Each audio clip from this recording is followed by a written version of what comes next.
Bismillahirrahmanirrahim. Assalamualaikum warahmatullahi wabarakatuh. Halo rekan-rekan semua, kembali lagi dengan saya Usman dalam channel Usmanogi.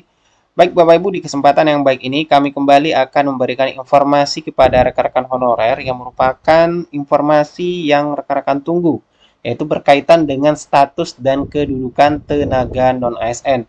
Karena baru saja Menpan RB itu merilis surat edaran terbaru tentunya khusus untuk seluruh tenaga honorer. Dan kalau kita lihat di sini salah satu beritanya yaitu K2 Teknis Administrasi Gerak Cepat ya. Nah, ini untuk seluruh honorer dan juga disebut sebagai surat sakti. Nah, tentunya kita penasaran dengan isi surat edaran tersebut dan salirannya sudah kita punya Bapak Ibu. Oleh karena itu, silakan disimak videonya sampai selesai untuk mendapatkan informasi ataupun surat edaran yang menjelaskan berkaitan dengan status dan kedudukan tenaga honorer ini.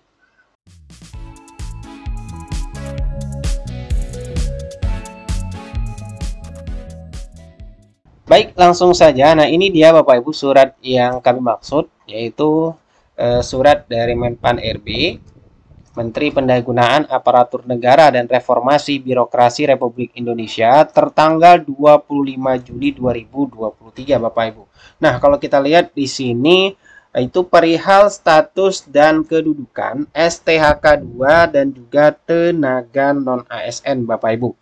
Dan ini ditujukan ke para pejabat pembina kepegawaian atau PPK, baik itu untuk instansi pusat dan juga instansi daerah.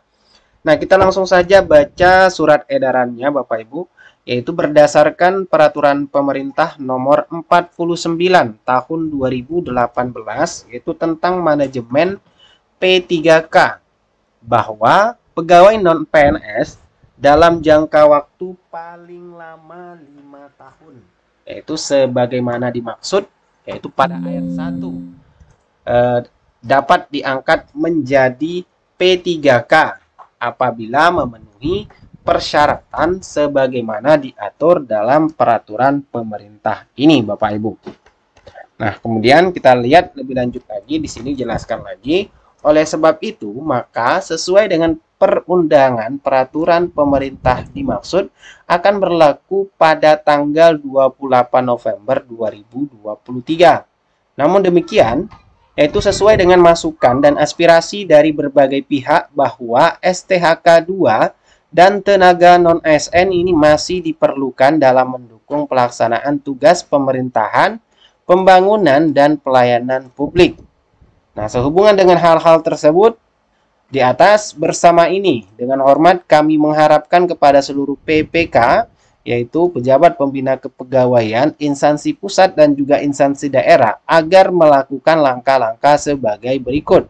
Nah, di sini ada 3 poin penting yang disampaikan dalam surat edaran Menpan RB ini Bapak Ibu. Nah, kita lihat poin yang pertamanya, yaitu poin A, PPK itu menghitung ya dan tetap mengalokasikan anggaran untuk pembiayaan tenaga non-ASN yang sudah terdaftar dalam pendataan tenaga non-ASN dalam basis data BKN. Nah, tentunya ini adalah honorer-honorer yang sudah masuk ke dalam database BKN yang sudah dilakukan oleh BKN pendataannya pada tahun 2022 ya Bapak Ibu, yang sudah kita ketahui bersama yang sudah dilakukan kemarin di tahun sebelumnya, itu tahun 2022, bahwasanya itu pendataan tenaga non-ASN ini. Nah, di sini juga dipertegas lagi bahwasanya PPK nanti menghitung dan tetap mengalokasikan anggaran untuk pembiayaan tenaga non-ASN yang sudah terdaftar dalam pendataan tenaga non-ASN dalam basis data BKN tersebut.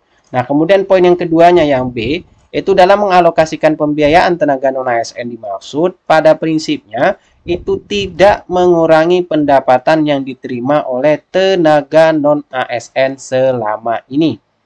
Nah, poin yang ketiga atau C, PPK dan pejabat lain dilarang. Nah, di sini ada juga himbauan untuk PPK ya Bapak Ibu, dilarang mengangkat pegawai non-PNS dan atau non-P3K untuk mengisi jabatan ASN atau tenaga non-ASN lainnya. Jadi sudah dilarang Bapak Ibu untuk PPK dan pejabat lainnya mengangkat pegawai non-ASN atau kita istilahkan dengan honorer Bapak Ibu. Nah, adapun untuk pemenuhan ASN di lingkungan instansi pemerintah, ini dapat dilakukan melalui usulan kebutuhan formasi yaitu sesuai ketentuan peraturan perundang-undangan. Nah, tentunya ini berdasarkan nanti usulan kebutuhan formasi berkaitan dengan CASN Bapak Ibu ya, yaitu untuk seleksi calon aparatur sipil negara, yang mana di tahun ini juga akan dibuka seleksinya Bapak Ibu, yaitu untuk P3K dan juga PNS akan dibuka tahun ini. Nah, tentunya untuk kapan jadwal ataupun seleksinya akan dilaksanakan, kita juga masih menunggu pengumuman dari Panselnas ataupun pemerintah berkaitan dengan untuk seleksi P3K dan juga CPNS tahun anggaran 2023. Namun dengan terbitnya surat edaran ini, tentunya ini membuat bagi rekan-rekan tenaga honorer mengenai status dan kedudukannya yang STHK 2 dan tenaga non-ASN sudah terjawab di dalam poin ketiga ini Bapak Ibu ya, yang tiga poin penting yang disampaikan di dalam surat edaran ini, bahwasanya baik itu mengenai alokasikan anggaran untuk pembiayaan tenaga non-ASN yang masuk ke dalam database BKN, dan juga pembiayaan tenaga non-ASN dimaksud tadi prinsipnya itu tidak mengurangi pendapatan yang diterima oleh tenaga non-ASN selama ini. Dan sekali lagi di sini Kemenpan RB ataupun Menpan RB melarang adanya pengangkatan pegawai non-ASN lagi Bapak Ibu ataupun honorer seperti itu. Oke, itulah informasi yang dapat kami bagikan kepada rekan-rekan honorer khususnya. Semoga informasi ini menjadi kabar baik untuk rekan-rekan semua berkaitan dengan status ataupun kedudukan rekan-rekan nantinya. Dan untuk informasi selanjutnya tentunya akan kami nanti sampaikan lebih lanjut lagi berkaitan dengan untuk mengenai status rekan-rekan sekalian dan juga pastinya mengenai seleksi CSN di tahun 2023. Semoga bermanfaat. Wassalamualaikum warahmatullahi wabarakatuh.